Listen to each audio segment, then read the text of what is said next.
am here at the Pray Vote Stand Summit in Atlanta, Georgia with Dr. Ben Carson. Dr. Carson, it's so great to have you here at our event. Well, thank you. I'm delighted to be with you. Well, I want to know, you're going to hit the main stage pretty soon. What are you going to be sharing with our audience today?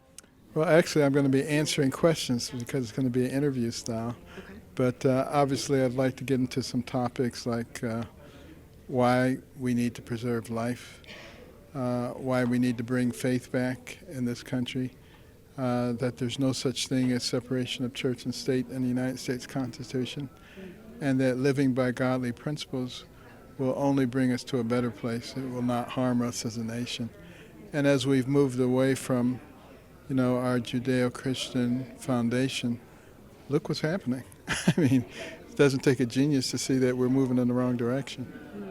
In what ways have you seen our nation moving away from those Judeo-Christian values? What is concerning you most about America right now? Boy, that's a long list. But certainly the fact that people have to think twice now before they go out to have dinner in the evening. Are we going to be robbed or is our car going to be jacked?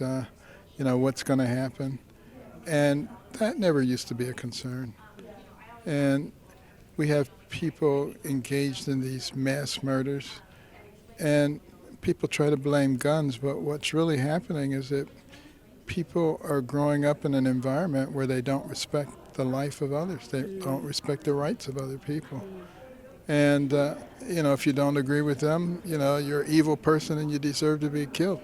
That is not the American way by any stretch of the imagination. Well, you're talking about how people are not respecting the lives of others, not valuing the dignity of life. I mean, as you know, there was a huge victory for life this year with the Dobbs decision. What does it look like to continue to champion life, the weakest among us, as we are now in a post-Roe America? Well, we're told in the book of Proverbs, 24th chapter, 11th and 12th verses, what about those people who are being drawn unto death, i.e. little babies in the womb?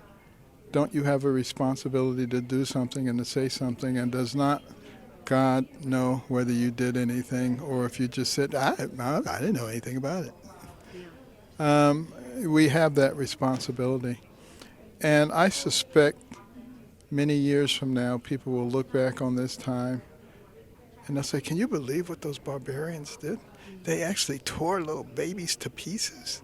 They would put forceps into the womb and twist and pull, and out would come an arm and a shoulder and a liver, and it didn't even bother them. Can you imagine that, those barbarians? But being in the midst of it, we're not actually even able to see how grotesque our actions are. Well, doctor, I also know that you are a prominent neurosurgeon.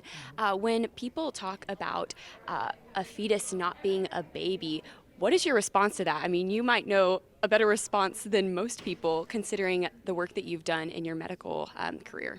Well, I would say that you have a female gamete and a male gamete, both with 23 chromosomes.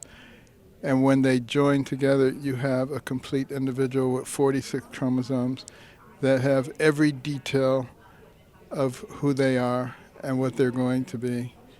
And it is living at that point and will go on to become a normal, living, breathing adult. A female gamete cell will not do that. A male gamete cell will not do that. But the zygote, which is formed at the time of conception, will do that. That makes that a complete human being. Well, Dr. Carson, we're excited to have you here, excited to hear your talk. Thanks so much for being here. It's been a pleasure. Thank you so much.